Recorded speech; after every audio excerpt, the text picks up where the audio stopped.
जो पक्ष या महाराष्ट्रामध्ये सर्वात जास्त ओबीसीच्या विचारांच्या माणसांना आम्ही सांगू त्या माणसांना उमेदवारी देईल त्या पक्षाला इथला ओबीसी मतदान करेल. आम्ही सांगेल त्या. नाहीतर सत्तेतले पक्ष पुन्हा ड्रायव्हरला तिकीट दे. काय बोलतोय ऐका.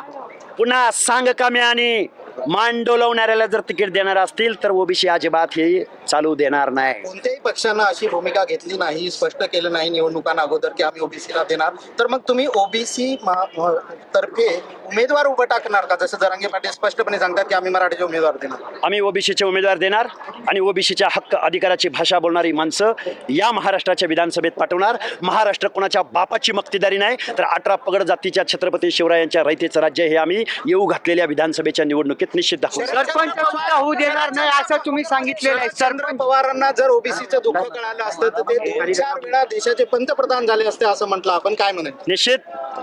पवार साहेब, तुम्ही फुले शाहू आंबेडकरांचं उठसूट नाव घेता. तुमच्या घरामध्ये किती आमदार खासदार उपमुख्यमंत्री आहेत? या प्रश्नाचं उत्तर पवार साहेबांनी द्यावं. 7-8 महिन्यापासून तुम्ही या ओबीसीच्या आरक्षणावर ब्र शब्द बोलायला तयार नाही. तुम्ही लोकसभेमध्ये तुम्ही मराठवाड्यामध्ये पोळी शेकून घेतली, भाजून घेतली.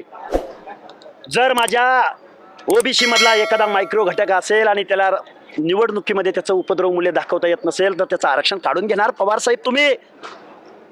अरे आमचं अंतकरण पवार साहेब तुम्हाला कळलं असतं तर तुम्ही या देशाचे खरोखर 4 वेळा पंतप्रधान झाला असता. अरे दिल्लीवरती लढायचं सोडलं तुम्ही आणि आमच्या 18 पगड जातीच्या मागासवर्गीयाच्या आरक्षणामध्ये घुसायला लागलाय. 96 कुळी म्हणून आमच्या ओबीसीच्या मनामध्ये न्यूनगंडाची भावना निर्माण करताय. आम्ही ओबीसी मध्ये जन्म घेतला म्हणजे गुन्हा केला. या प्रश्नाचं उत्तर शरदचंद्रजी पवारांनी दिलं पाहिजे. नाहीतर पवार साहेब या महाराष्ट्रामधला ओबीसी निश्चित रस्त्यावर उतरल आणि